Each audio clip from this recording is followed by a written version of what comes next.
प्रिय आत्मीय दाजुभाइ दिदीबहिनीहरू, हामी नेपालीहरूको घर आँगनमा नयाँ वर्ष 2082 आइपुगेको छ। नयाँ घाम, नयाँ ज्योति, नयाँ उत्साह लिएर आएको नयाँ वर्षको उपलक्ष्यमा देश तथा विदेशमा रहे बसेका सम्पूर्ण नेपालीहरूको सुख र शान्तिको मङ्गलमय शुभकामना।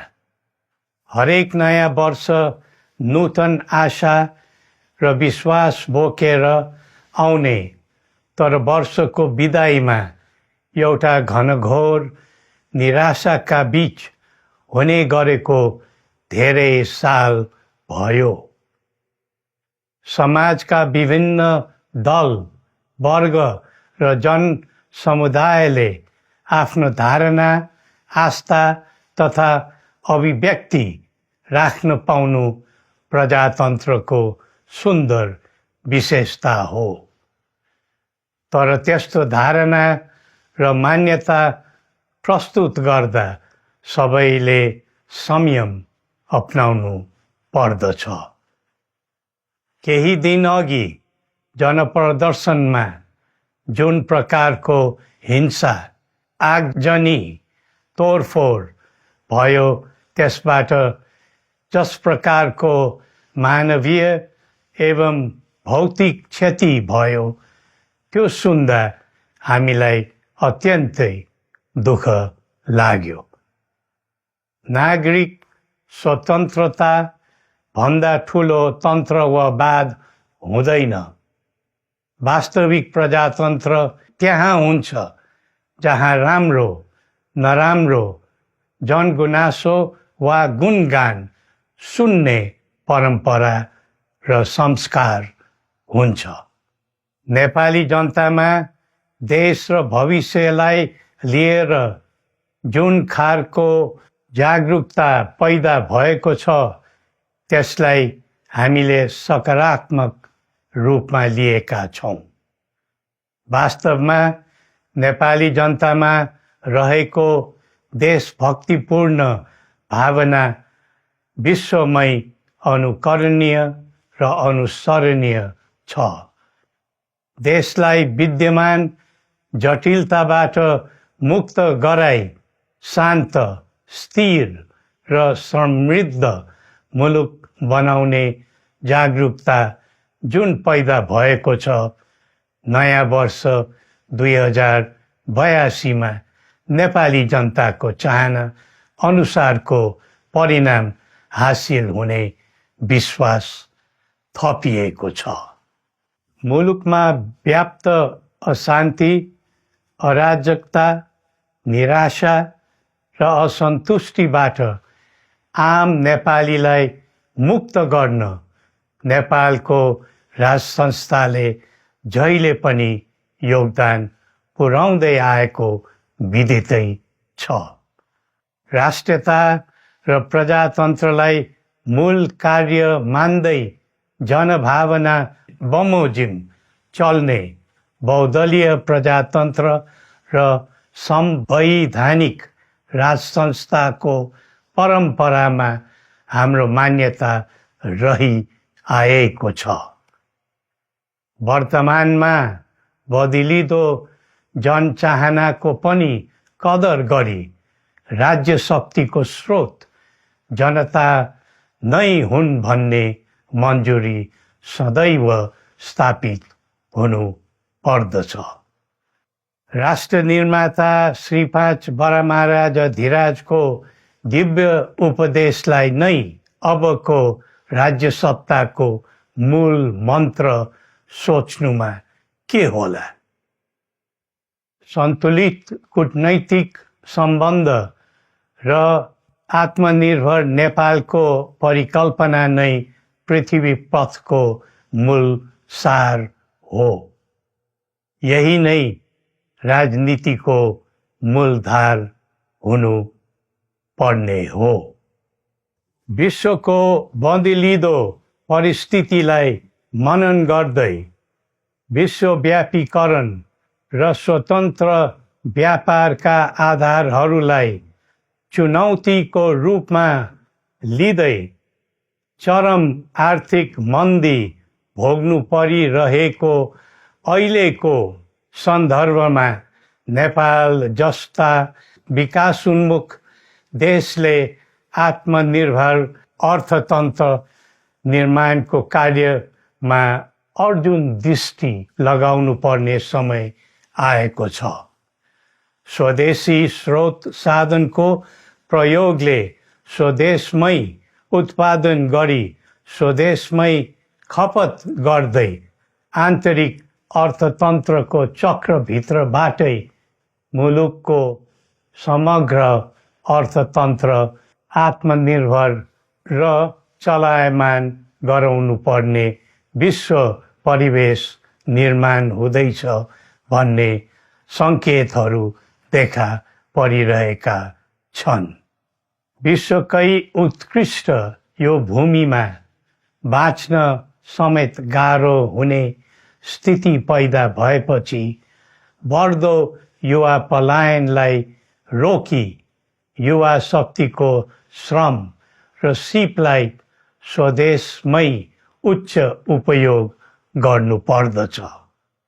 युवा स्वरोजगारको निम्ति अवसरहरूको खोजी गरी नेपालमै आय आर्जन गर्न सक्ने वातावरण तयार गर्नुपर्ने आजको पहिलो आवश्यकता बनेको छ।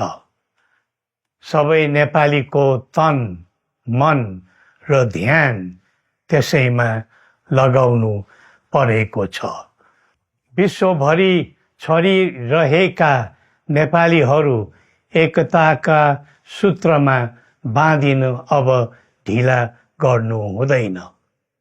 आफ्ना ज्ञान, सिप र सामर्थ्य मात्र होइन, त्यहाँ आर्जेको पुँजी, स्रोत र साधन समेत नेपालमै लगाउनु पर्दछ भन्ने भावना सबैमा जागृत गराउनु परेको छ। प्रकृतिले दिएको स्वर्ग जस्तै सुन्दर हिमवत् खण्ड नेपाल सिँगार्न र विकासको विपुल फुक्न कसरी लाग्ने र लगाउने स्वदेश फर्क स्वदेश नै स्वर्ग भन्ने अभियान चलाउनु पर्ने आजको आवश्यकता भएको छ।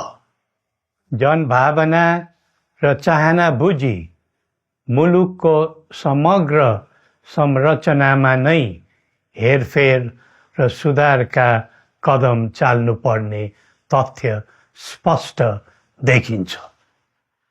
शिक्षा, स्वास्थ्य र दैनिक कामकाजका पद्धति र प्रणालीहरूमा आमूल परिवर्तन र सुधार गरी यिनको आधुनिकीकरण अनिवार्य भइसकेको छ।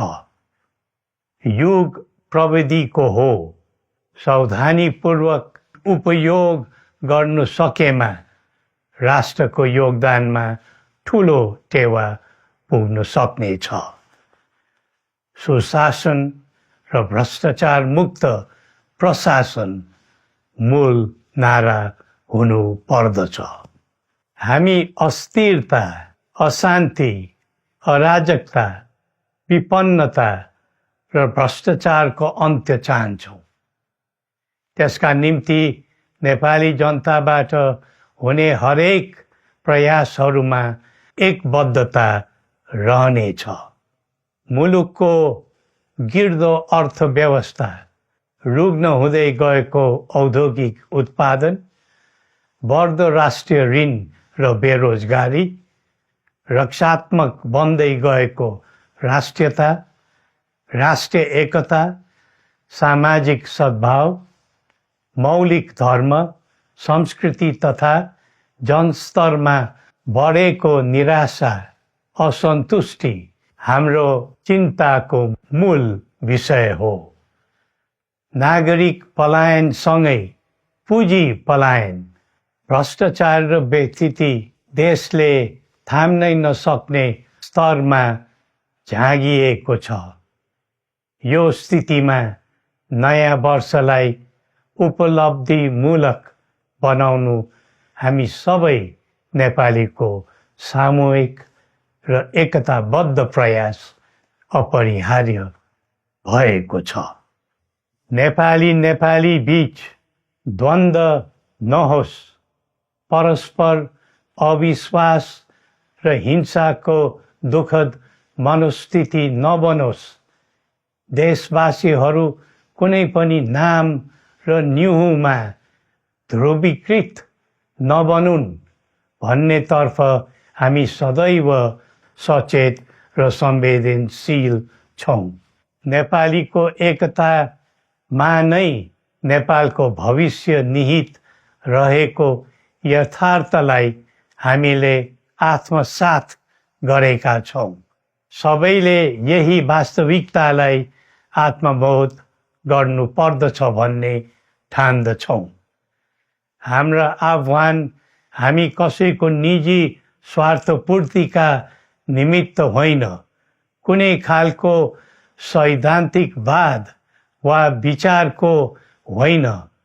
समग्र राष्ट्रको स्वाधीनता, समग्र जनताको सम्प्रभुता तथा नेपाल र नेपालीको सुखमय प्रतिष्ठाको निम्ति हो। आफ्नै प्रकारको अग्रणी राष्ट्र हामीले नै बनाउने हो अनि आफ्नो स्वतः र अस्तित्व हामी आफैले उठाउने हो। संसार धेरै अघि बढिसक्यो, तर हामी यो वा त्यो वादको चक्रव्यूहमा फँसेका छौँ। नेपाल आमालाई केन्द्रमा राखेर हाम्रा विचार बन्नुपर्छ, हाम्रा कदम चल्नुपर्छ। हरेक समस्याको समाधान संवाद, सहमति, समन्वयन र सहकार्यबाट हुन सक्छ। आगामी वर्ष नेपाली इतिहासको स्मरणीय र सुनौलो सम्झना बन्नुपर्छ र बनाउनु सकिन्छ भन्ने विश्वास हामीले लिएका छौँ। नयाँ वर्षले नयाँ आशा, उमङ्ग र उत्साह ल्याओस् अनि नेपालीको सुनौलो भविष्यको सुनिश्चितता होस्। श्री पशुपतिनाथले हामी सबैको कल्याण गरून्। जय नेपाल।